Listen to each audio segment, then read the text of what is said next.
Now into the survey results. Every year we conduct a digital skills survey amongst thousands of executives and professionals out there in our community and beyond. And we do this to support both our community and the wider public around specific insights pertinent to digital skills development and workforce transformation. The survey covers a couple of key areas. Those are namely digital transformation insights, in-demand tech roles, discipline-specific trends, and workforce development. So here I'm excited to share a high-level overview of the results before we release them more publicly next month. So be sure to watch out for those. So starting at a high level, when it comes to the scale and activity of digital transformations taking place across all sectors, we found that 74% of executives say that their organization is actively involved in digital transformation activities. And 77% said they plan to increase their digital transformation activities going forward. Now, it's also interesting when you combine that reality to a recent finding in a KPMG survey, which found that 84% of companies actually fail at delivering successful transformations, where 36% of their respondents cited a skills gap as being the key driver for that fact. So it's not surprising when you see that 75% of executives said that digital skills training would make them more successful in their current role, which would be even more essential due to the fact that 80% of respondents said that there are digital elements now in their businesses that did not exist only a few years ago. And when it comes to hiring trends in our survey, there's no surprise that digital marketing, development, and data are the three in-demand roles that hirers are looking for, in addition to developers being the hardest to hire for. It's also important to note the growing importance and relevance of Python as the fastest growing language, which is up 10% from our survey last year. We also discovered some pretty interesting insights around workforce trends. The first is that 43% of data professionals have been working with data for 5 years or less. So this speaks to the growing increase in these roles and also the individuals coming from a breadth of different backgrounds into data. The second is that 91% of product managers started their career in another field, which is truly fascinating. So if you're looking to move into technology, product management is definitely a space that you should be looking into, because you can blend your background in whatever that might be, bring those experiences into a product management field. And 65% of organizations have invested in content marketing, no surprise there with the proliferation of digital social marketing platforms. And 59% of organizations plan to invest in AI in 2021. Also no surprise there. Now, when we look at new and emerging roles, in addition to the status quo, we identified a number of exciting new roles to be aware of. The first is in data. Artificial intelligence specialists are becoming more in demand. In design, experienced designers who understand what empathy-based design means and why it's good for business. In product owners are becoming more and more important. And when it comes to development, a ton of exciting new roles coming up, as you can see here, that are going to be driving the future of digital transformations and digital experiences going forward. So those are the highlights of the survey. And these are the products at BrainStation that we offer. We believe in the interconnected nature of these 6 disciplines to ensure individuals are able to find a discipline where they can add value at work and in their future career. So as we make our way through the discussion today, please take a look at these courses. I think there are some links on the page that you're looking at right now, or set up a call with the learning advisor to look into any of those courses that you might be looking to upskill yourself in. We also have some exciting events coming up, helping you kickstart your career in these different disciplines. So be sure to check out brainstation.io. As you can see, it's quite a comprehensive list here where we have our industry-leading expert instructors leading a 60-minute introduction to these different disciplines. And I assure you, it is a valuable amount of time that you spend in that event.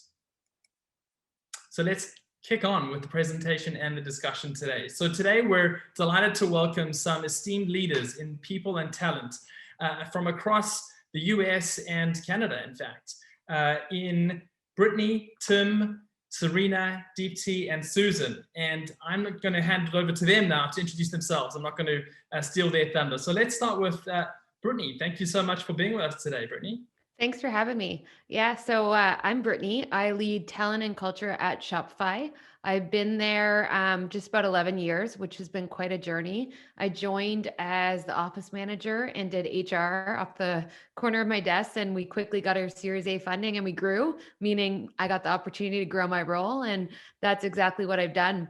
And a little interesting fact about Shopify, back in May of last year, with the pandemic and a lot of things changing, we actually decided to go digital by default. So we came out in May and said, everyone will be digital going forward. We're going to default to that behavior and we won't be going back to offices. And we believe actually office environments as we knew them in the past are dead. They're no longer going to be like that. So I would love to get into that as we chat today. But yeah, thanks for having me again. Absolutely, Brittany. Thank you so much. Can't wait to hear your thoughts. Next is Tim. Welcome, Tim. Thanks, Ian. Hi, everyone. My name is Tim Brown. I'm the Vice President of Talent Acquisition for Peloton. Peloton is fundamentally a technology company that is striving to improve everyone's health and wellness. And this topic of digital is something that we live in day out. My experience is primarily in the technology sector, formerly in tech leadership roles at Google and Amazon, GE, and most recently WeWork, and really excited to join these esteemed panels today. Thank you. Thanks, Tim. Can't wait to hear your experiences too and your thoughts on these topics. Next is Serena. Hi, Serena. Welcome to the panel. Hello, good morning, good afternoon, good evening, wherever you are in the world. Nice meeting you. I'm Serena Huang, and I lead Global People Analytics at the Kraft Heinz Company. You know our company from our mac and cheese and ketchup, I hope. I am a labor economist by training, which means I am fascinated by data and analytics when it comes to people. I spent 4 years in consulting before starting building out people analytics functions in large companies like GE, Coke Industries, and now at Kraft Heinz. Excited to be on the panel today. Wonderful. Thanks, Serena. And next is Deepti from Sneak. Hi, Deepti. Hi, so I'm Dipti. I lead the people team at Sneak. We're a 550-person company, globally distributed. We have offices all over the world. We have, in the last 18 months, raised our Series B, Series C, and Series D, and it's been an amazing ride. And I wait with bated breath for what's happening next, because I can see this kind of continue to grow. I've been in the HR space my entire career. I've been in the tech field for a lot. I thrive in the kind of chaos and volatility that comes in the tech space. So for me, the challenge, the hyper growth, all of this is just an incredibly exciting time to be in this space. Wonderful. Thanks, Deepti. Looking forward to hearing your thoughts. And last and certainly not least, we have Susan. Hi, Susan. Hi, hello, everyone. I'm Susan Justice. I am the head of talent development at Betterment, and I'm based in New York City. For those who are not familiar with Betterment, we provide smart management solutions in the investing and banking space. So some of the areas we focus on are human advice, checking, savings, retirement planning. We're currently at 27 billion assets under management, and we have about 600,000 customers. So really exciting time for us. Within my role, I'm responsible for professional and skill development and diversity, equity, and inclusion education for all employees along their journey at Betterment. Really excited to be on the panel today to share all of our ideas, and thank you, Brainstorm, for organizing this. Absolutely, no problem. Well, it's not often you get to bring together such talent and such amazing experience to discuss digital skills in the year that we're in and what it means going forward. So lots to unpack here in a relatively short space of time. I'm going to start with a question around accelerating innovation and learnings from 2020. And apologies, we're going to start with learnings from 2020. And I'm going to start with Brittany, Dipti, and Serena to answer this first question. So 2020 had an enormous impact on pretty much every single business out there and their ability to become digital first. For yourselves, where did you place the most focus in terms of, one, empowering current talent to play a greater role in the growth of the business, and two, finding the right talent for the future? Yeah, I can jump in with that to kick off. 2020, what a roller coaster of up and downs. And what an exciting year in so many ways as well, because it forced all of us to get outside of our comfort zone and learn a lot to be able to get forward. And so at Shopify, we came out with the digital by default strategy in May. And right away, when we came out with that strategy, we knew that we couldn't do it alone, whether that was leadership or talent, and we needed to involve everyone in Shopify to make it a success. And so one of the things we did right off the bat was we do these internal hack days every quarter. It's 3 days where you don't work on anything in your normal day. You focus on building something completely different with people you don't get to usually work with. So we did a 3-day hack day on digital by default, and we had some amazing things come out of it. One was a quarter app. So some of our shop folk realized that it's really hard to get these ad hoc moments of communicating with others anymore. And so they created this corridor app that you could log into, and you'd actually get these ad hoc bump-ins with other people where you could chat and speak. And so you could set up a corridor and anyone who wanted to could go in. Another one was our Sidekick app. It's an app that matches people internally to meet. We always have had it. Actually, it's something that's been around for about 8 years.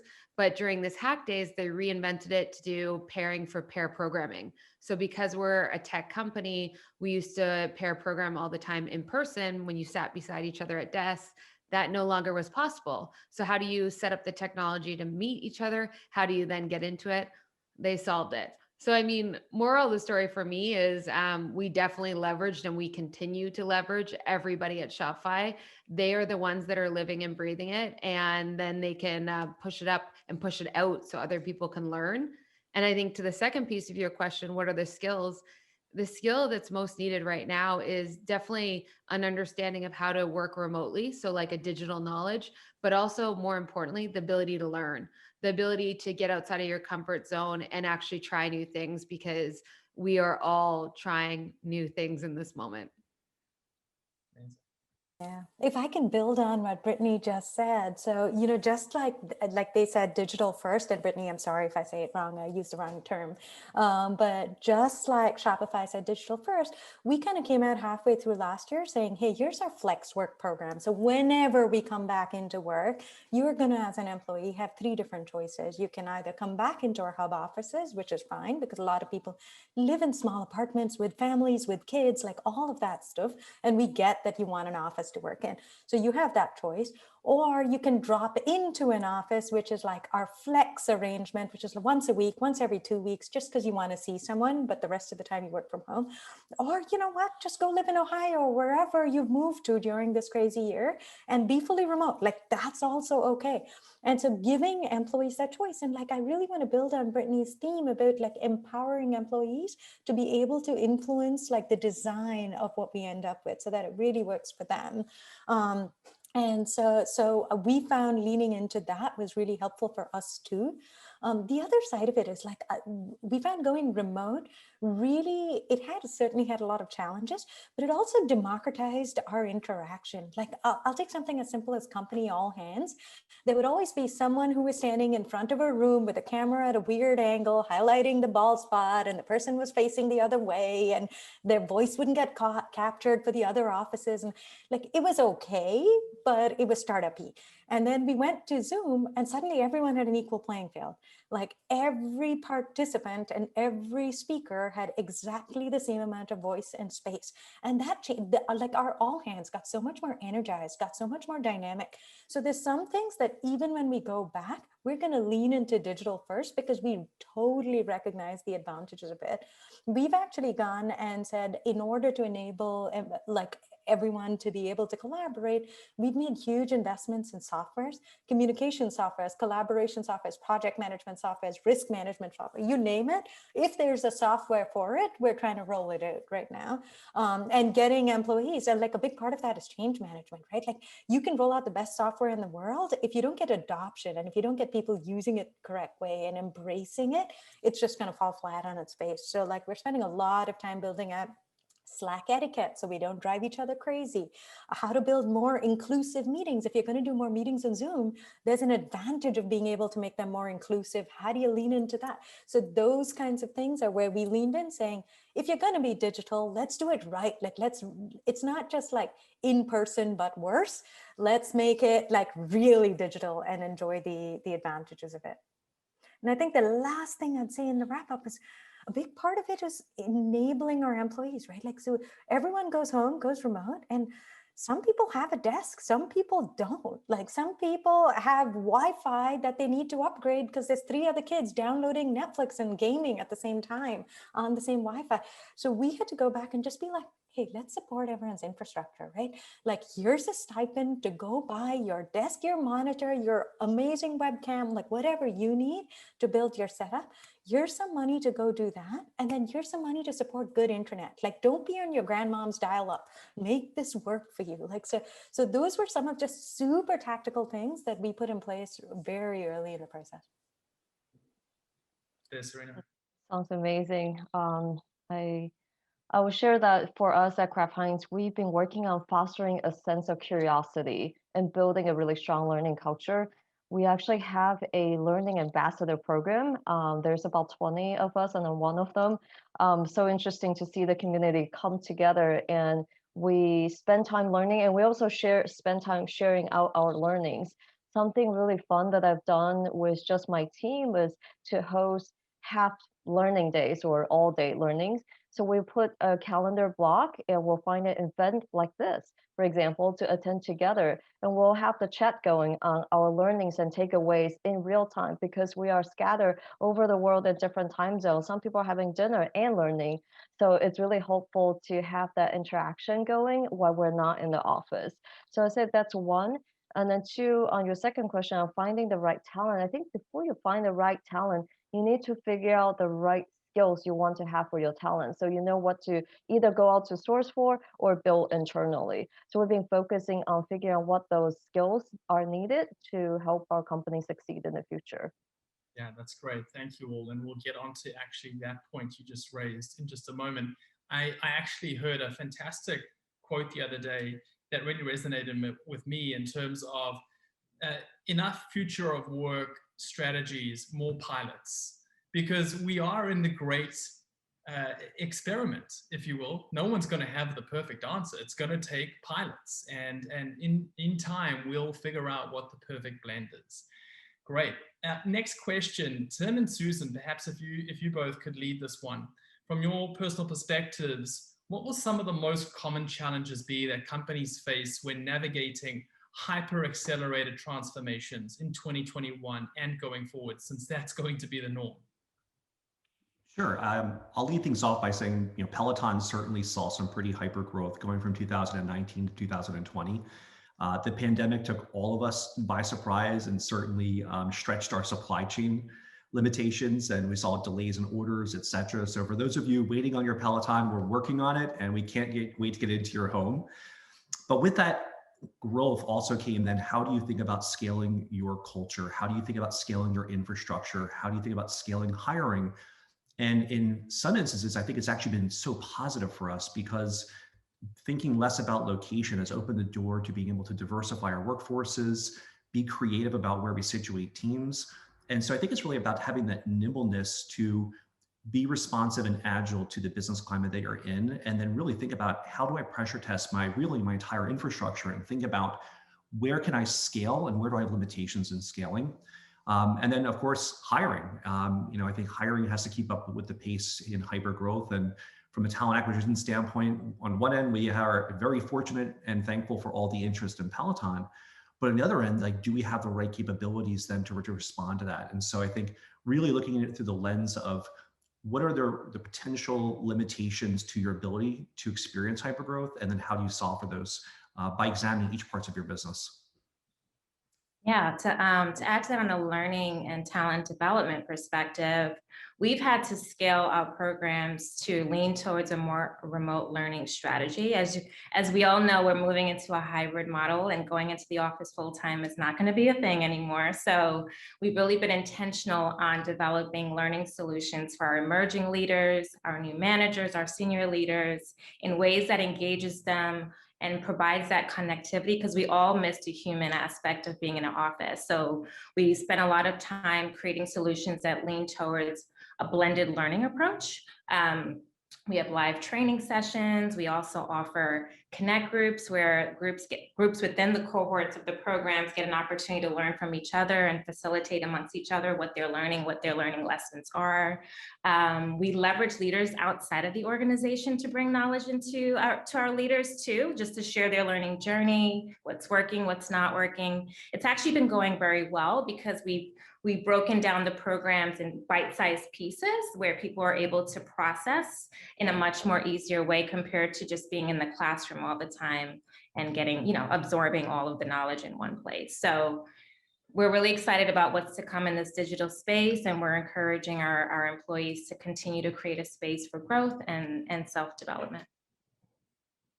Yeah, great points there. And I think what's interesting to summarize, Tim talking about, knowing where you need to scale. And I think talent and people leaders need a stronger relationship with executives, strategizing around the future of the business, so that the people and talent leads can get ahead of it, because those in-demand roles are so competitive right now. And then secondly, finding new and exciting ways to build in hybrid models for learning that engage with both leaders and future leaders. Fantastic. Thank you both. Another topic that we can unpack now is in-demand skills in 21 and beyond. Deepti, I think yourself and Tim could talk about this one. Owing to this hyper digital acceleration from 2020, what roles do you see as the most important to support growth and innovation? And what are a few key technology roles you're looking to hire for in 2021? Yeah. Look, I'd start by saying I just think all companies right now are becoming software companies. Like even some companies that used to sell cosmetics or anything that you'd consider standard retail are now e-commerce.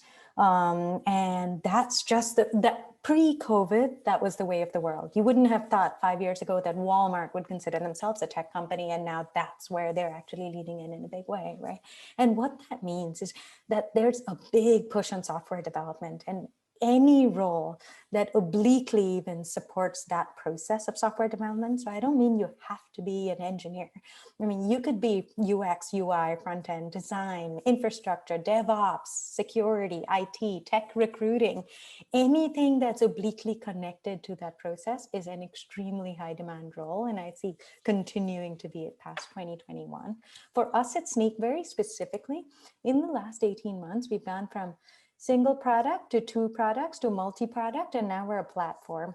And you can't do that without a huge investment in your R&D infrastructure. So we've probably tripled or quadrupled the size of our R&D team in the last 18 months alone. And that's exciting to see. And I think, Ian, if I go back to one of your first slides, you were like, product management, people should be thinking about this.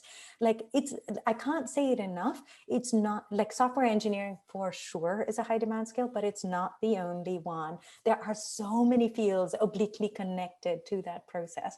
And I'd say any of them touching the process, including tech recruiting. Shout out for HR. Like it's genuinely so high demand at the moment. I would second Dipti's comments. I think really digital and the ability to work with data in really every job family has become this critical competency that we look for when we're hiring, whether it's folks in field operations or in mechanical engineering or doing machine learning development. That ability to understand how to use data to make decisions is just becoming so critical. And then throw on the exponentiality of how big data keeps getting bigger, and the ability to then to work inside of these large data sets and be able to get the insights that you need to make critical decisions are certainly important. For us, it's everything from machine learning to cloud computing, data science, and cybersecurity. But I'd say it's also the other piece around, and again, to Dipti's points, all of the other roles that feed into that. You can have a team of 10 engineers, but if you don't have a good designer that team's not going to really get you where you need to go. If you don't have a TPM that can liaise between the customers and the team to help make sure they're building the right products and listening to the customers and predicting, that's also really important. And then certainly product managers who know how to understand customers' needs and then translate that to product features that would benefit the business, also super critical. And so I think learning how to work with data, learning how to understand without necessarily having to be an engineer is just going to be a critical skill set for success in 2021. Yeah, and going back to that slide from the survey results where we saw respondents from every field, every discipline of technology felt that the organization would be more successful with more data skills, which is just going to raise the tide across the board. Fantastic. And Serena, I'd love you to unpack this one due to specifically your role in the people analytics world. How can analytics help with identifying the skills needed with both upskilling and reskilling efforts in an organization? Yeah, great question. And I see, you were talking about analytics. I would say I would start with data, right? Because without data, you can't do analytics. And this is such a difficult data to get. I would bet that most companies cannot answer the simple question of how many of my employees know Python really well, right? You can probably tell me how many data scientists you have and how many you're looking to hire. But if you look across the company, because the skill sets may be embedded in functions like finance, you may not know the answer to that. So I would start thinking about gathering data on skill sets that employees might have beyond the degrees that you can see, right? Because, on one hand, it's hard to get the data, but once you have it, it's so powerful, right? You can then start thinking about adjacent skills, right? I might have 50 people who know Python, and then I have 120 who know R, which is close enough, and we can get them to use Python as well. So get that as a starting point, so you have a sense of where you are on how many people you have who know certain skill sets, and then if you know how many people you need with that skill set, then you can quickly do your gap analysis to determine whether or not you want to build internally or if you want to buy externally. I mean, I think that's the buy versus build decision that we all have to make. And Serena, if you don't mind expanding upon examples in the last year where you've actually used analytics to make some exciting decisions around upskilling and reskilling, were there any aha moments in terms of what you could do to empower your internal teams versus spending a lot more money and going external? Yeah, I would say one of the ways we have empowered our teams internally is realizing there's a huge need to learn how to do data visualization. So we have started to create our internal little army of people who can do data visualization. Their main job might be in finance, their main job might be in operations, but they need to be able to use data to tell stories and influence action. So instead of hiring, externally, a lot of people who can do data visualization in softwares like Tableau, we are building internally hundreds of employees who now have this capability. And then we make it fun, right? We want to make the process fun. So there are different levels that you can get. There's gold, silver, and bronze. And when someone gets a gold, we celebrate together and create a whole community of people who can then teach each other as well and apply the skill sets to real business problems right away. Any other examples from the other panelists where you've seen success in using your data to make those kind of decisions? Serena, you just brought up, reminded me of something, which is, so our biggest push at Shopify in 2021 for hires is we want to hire 2021 engineers. We also, on top of that, want to hire a buttload of every other discipline you can think of, but focusing in R&D or technical talent as we are a product company. One of the things when we started looking at the data, though, across the board was we realized we had people with basic engineering skills across the board, but they weren't on the engineering team.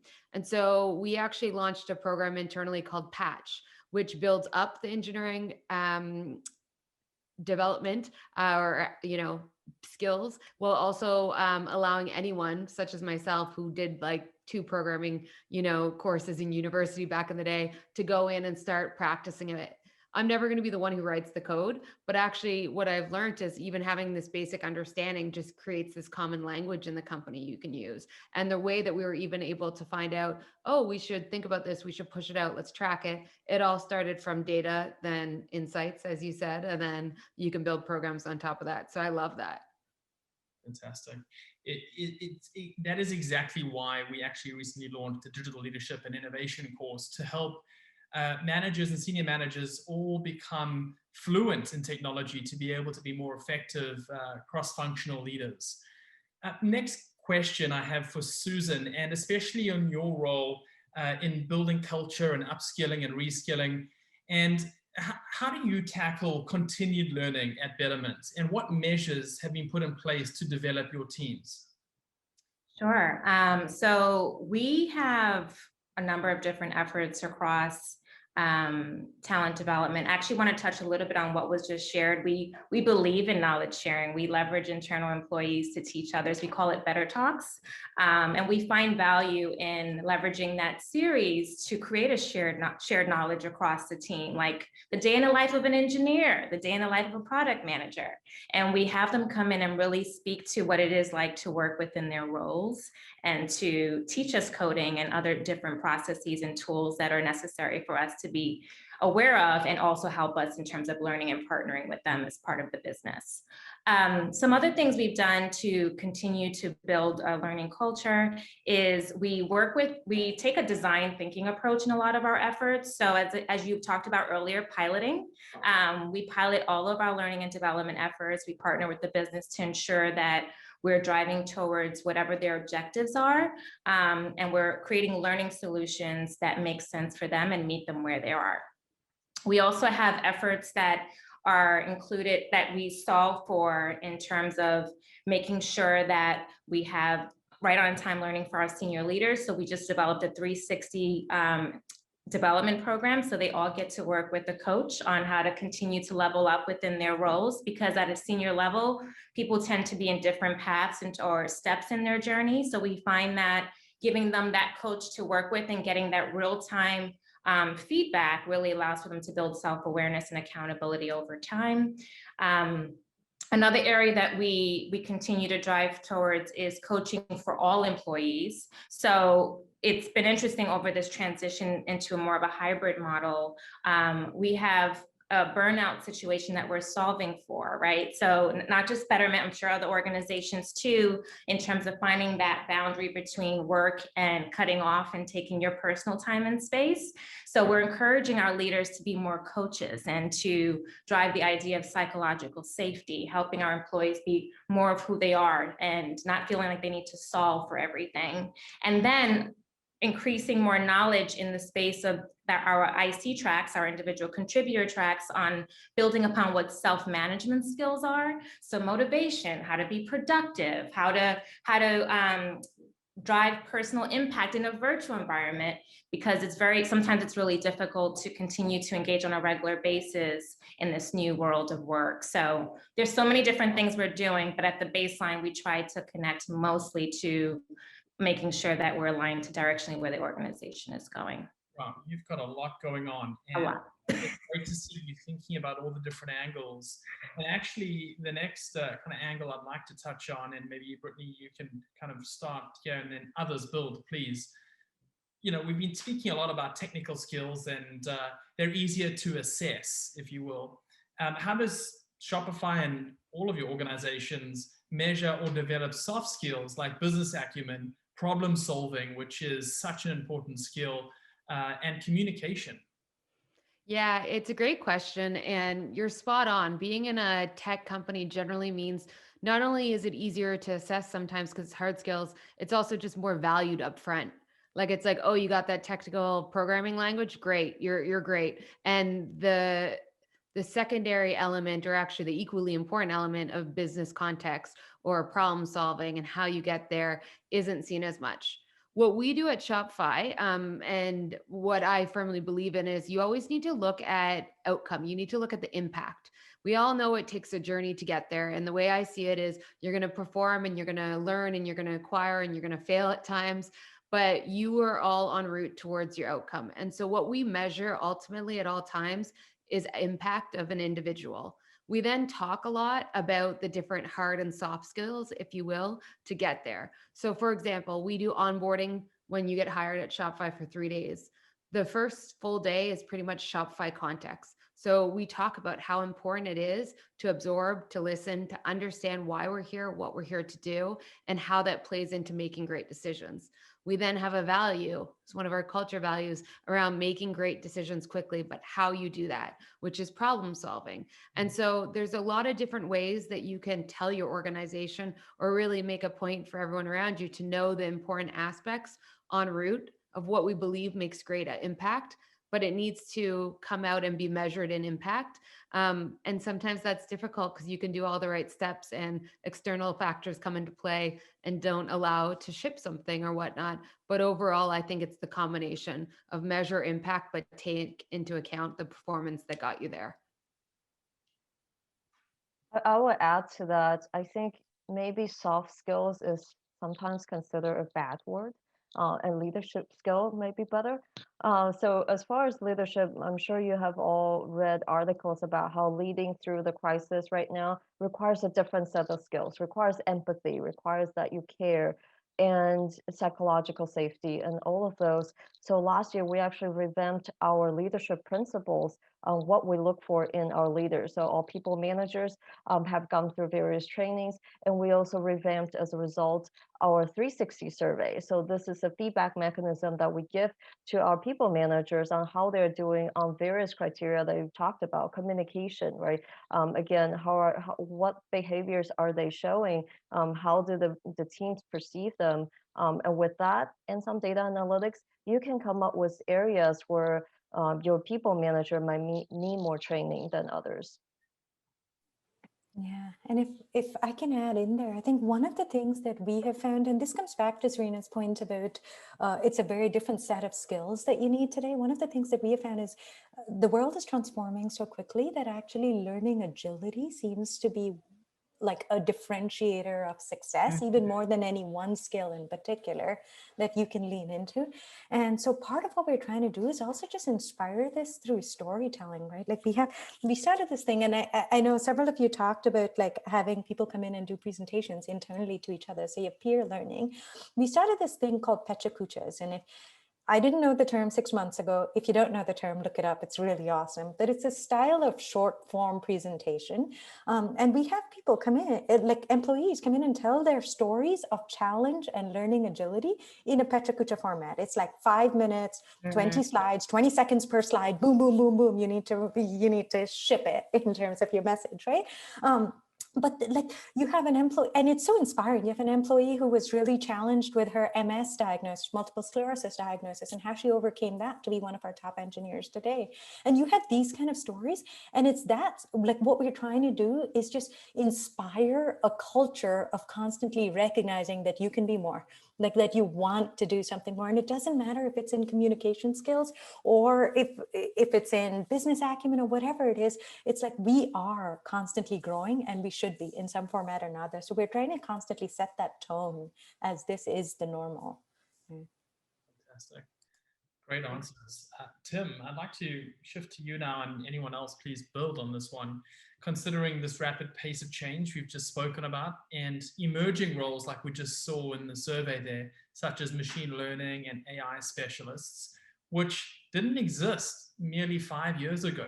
How do you evaluate candidates knowing that extensive experience is no longer the norm? Yeah, it's a great question. I'll share a quick funny story. When I worked at Google, we had a manager who was looking for a specific skill set. And one of the candidates he rejected actually had invented the technology that he rejected him on.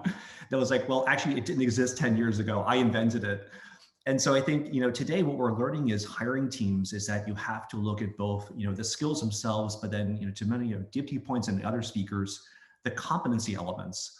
And, to what extent are you willing to trade off? How long would it take to fill a position versus how long does it take to actually just train that skill set? And so we generally, while we want to make sure someone can actually do the role, we're willing to be flexible and look past some of those like hard requirements and say, well, where does this person meet up against certain elements, and can we train and coach and develop the rest? Yeah, and if I can build on that, I really think, and Serena kind of touched on this in the beginning, it's like understand skills, not the resume. And someone could do a job for just 2 years, but they've done exactly what you needed, and they could be perfect versus someone else who's kind of been doing something obliquely similar for 5 years or 10 years. So just like drill into, does this person have the ability to do what I need them to do? And then beyond that, it's competencies. Like, are they going to be additive to our company in aggregate? Yeah. Excellent. Fantastic. Well, thank you. Susan, Serena, I'd love your thoughts on this next question. How do you build a culture of fluid intelligence, continued learning, if you will, and agile thinking in your teams? Well, for us, fluid intelligence, we continue to encourage our employees. So, for example, in the technical skill space, we try to offer, well, we do offer professional development allowance. So we've created this resource library where people who are looking to level up on certain skill sets in the technical space, whether it's engineering, whether it's product, whether it's customer experience, to leverage their internal allowance that we offer them on as much as they would like in terms of leveling up on skills that we may not necessarily offer internally.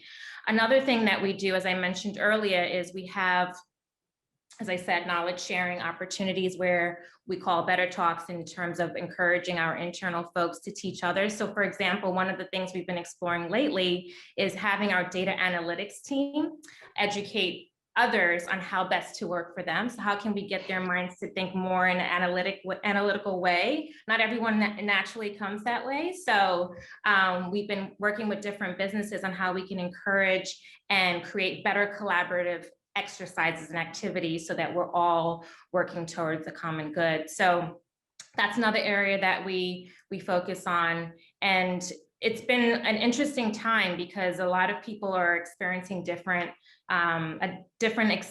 challenge right now in terms of their home situation, their work situation. And we're trying to find the right balance on how we can continue to encourage a growth mindset in terms of providing various solutions on how we can meet people where they are.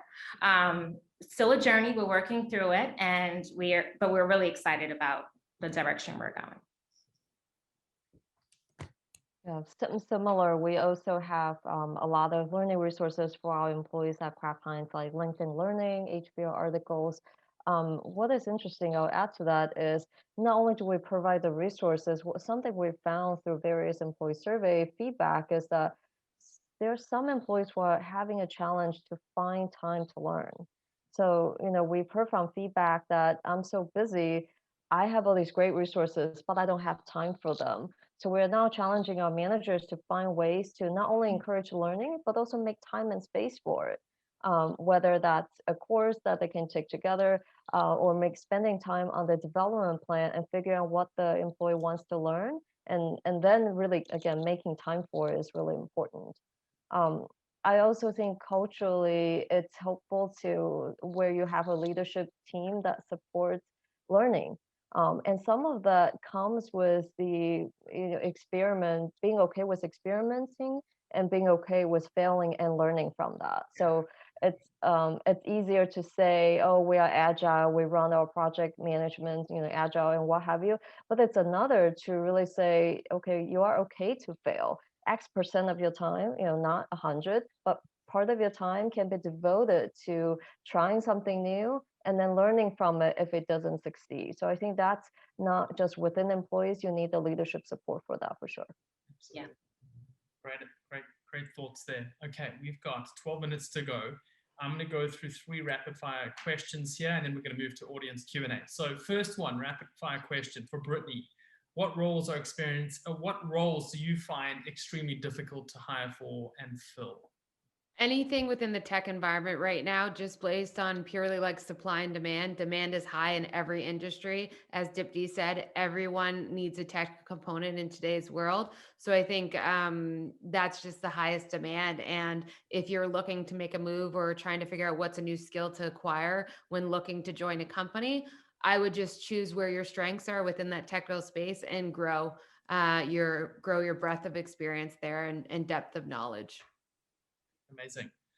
Okay, and then question for let's go with Deepti. If you had to advise the audience with one piece of advice about future-proofing their skill sets, what would it be? I think it's digital agility. So like, don't study Python and be like, hey, I know the newest technology because in 5 years it's going to be something else. It's study the ability to keep changing what that skill set is. Amazing. Question for Tim. What would be the most valuable experience you had in your career that supported you on your growth in terms of learning outside of traditional education? Yeah, I had an executive who I submitted a business plan one time say, you know, if I'm successful, I'll make several $1,000,000. If I gave you $1 million of that, how would you do this differently? And I think it was that pivot of mindset of, all right, let me put aside rules, process, and really think creatively about the solution. And then came back and delivered it, and we got it done, and I did not get the $1 million. And that's okay. I got a great learning experience instead. That's good. Okay, I want to jump to the audience questions. I wish I could ask all of you a single question, but I think the audience have some great questions here. So let's get into them. Question here. So for Serena, where in the food industry do you see the biggest need for digital transformation? Great question, Spada. Oh gosh, e-commerce, right?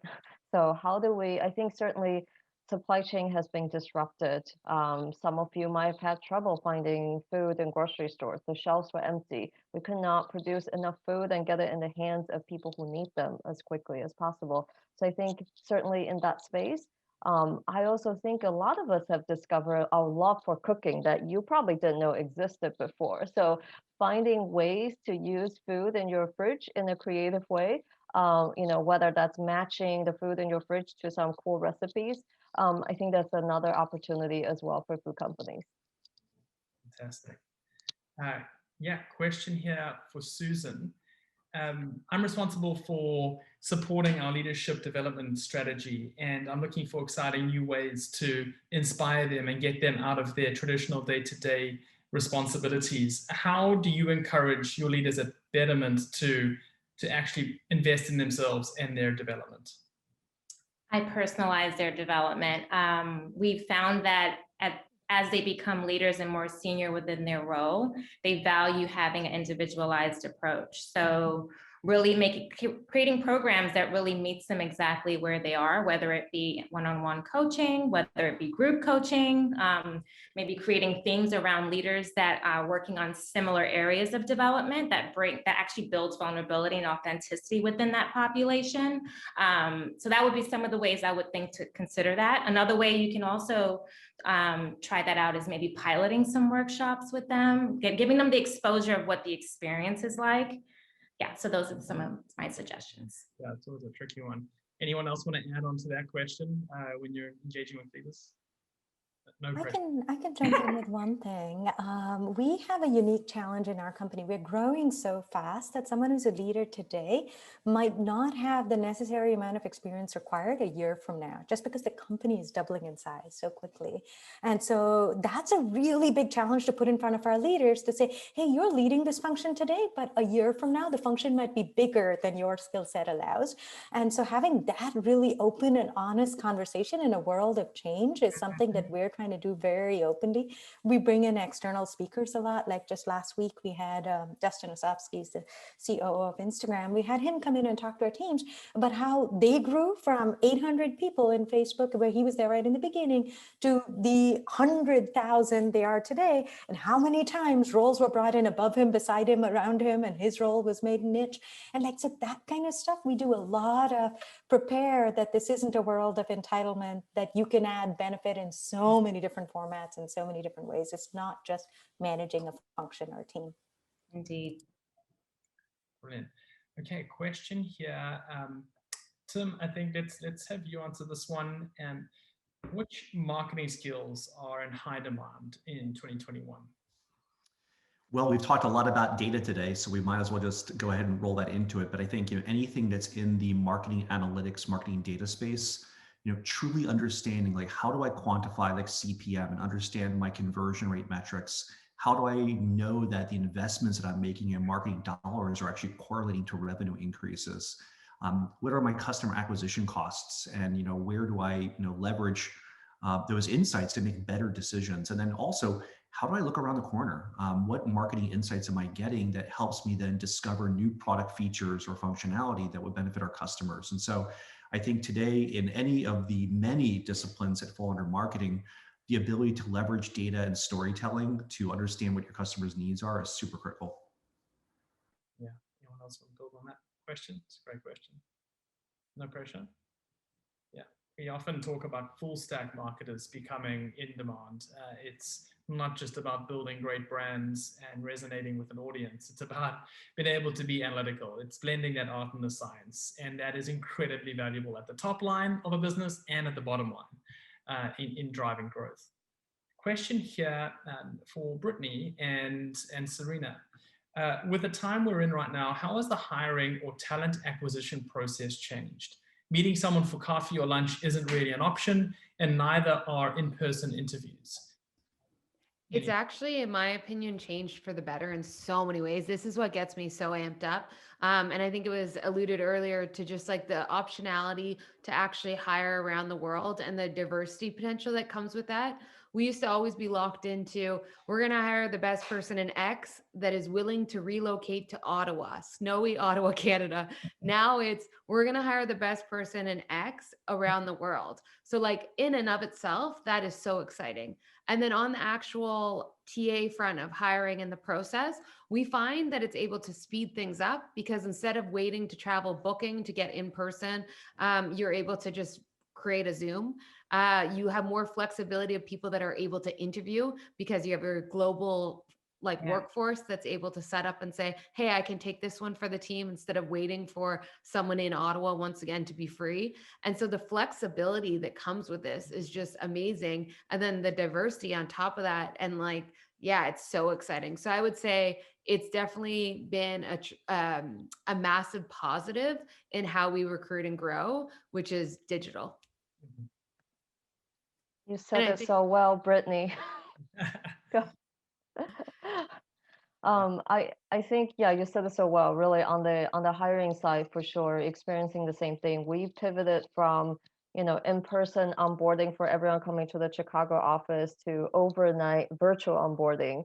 And I would add to the onboarding process on how do we make sure people are successful as they come, as they join the company without having met anyone in person, without having any in-person interaction. So that's a huge focus right now, making sure that that onboarding process sets everyone up for success. And then as you think about the post-COVID world, there's a lot to figure out there as well. And I think companies that can have a strategy post-COVID as far as their workplace that's going to be attractive to external talent and the existing talent will win this new war for talent, I think. That's a fair way to put it. It's competitive out there. A quick question, Deepti. There's a question here from Janice. What is the name of that rapid fire presentation format that you mentioned? Pechakucha. If you want to Google it, PECHAKUCHA. Sounds fascinating. Okay, question here. I'd love to open it up. Whoever wants to take it can take it. How can we encourage a culture that is more open to failure and experiential practice from the leadership team when it does not exist in the current environment? You just spoke about that, Deepti, in terms of being able to fail. It sounds easier than it actually is to put in practice because people are scared to fail. Yeah, I think part of it is just making an atmosphere of acceptability and risk. But the other part of it is, honestly, as an organization, I can't remember who said it right at the beginning. It's even just adapting to COVID is not having a flex work strategy, but it's about just doing piloting. It's that notion, like as a company, once you accept that a lot of what we're doing is piloting because we're breaking borders, by default, you've accepted failure as a part of that. And to me, it's framing failure. Like when you abandon a pilot, because it hasn't worked. The failure there is not a negative. It is, I had an outcome in mind. I tried something. I recognized this wasn't driving to the outcome. So I pivot, I stop, I reduce my expenses of whatever format in that area. It's not failure. That's actually experimentation and learning something positive. It's learnings. And I think it's that reframing of a mindset that really matters. I would just add that, like, the reality is in any culture, it's led by example. As much as you try and groundswell things, it is what you see, what you replicate, what you hire and fire from. It's led by example. And so if you're in a culture team, talent team, and you're trying to get more experimentation and more failure in the environment, because you know that leads to innovation, you got to actually talk about it. You got to publicly fail. You got to recognize it when it happens and talk through it and use it as a learning moment. As Dipti just said, like, the interesting thing is when you fail enough, which I definitely have, you start to think of it as these little wins, because that's what then drove you to grow more and learn. And then you got to do this other thing. And so I love the mental model approach to it and how you can start to reframe it and build it towards a positive. But I mean, it still stings in the moment. Like, so let's not get that wrong, but you can see further. But I think leadership is key. Great way to frame it. We are coming to time, and I am fascinated to ask this question in consistent with the theme of today's discussion on fluid intelligence and skills and learning. I'm going to go across and ask you, what is the next skill you would love to upskill on personally? Let's go Tim first. Oh man, I probably should spend more time on my Peloton. We're planning on going back to the office, and sweatpants does not fly in the office. So that's maybe one skill. And then the second, probably around data visualization and storytelling. You can have great data, but if you don't know how to turn that into a story that helps people understand how to make decisions, that's really critical. Powerful. DT. I actually literally have a book that just arrived this week on data visualization. So when Serena was talking about it, in my head, I was so jelly that they're doing this across the board for their teams, because absolutely such a fantastic idea. Build. Susan. I'd say self-management skills, specifically in the world of self-care and mindfulness. Like, I'm trying to do more of that within my day-to-day. Really important, otherwise you can't be effective. Serena. Oh my gosh, I wanted to go first, so my ideas were not stolen, but mindfulness, for sure. I've been a long time practitioner of meditation, and I'm actually bringing it to the workplace and seeing some benefits and a practice of gratitude. Yeah. Brittany.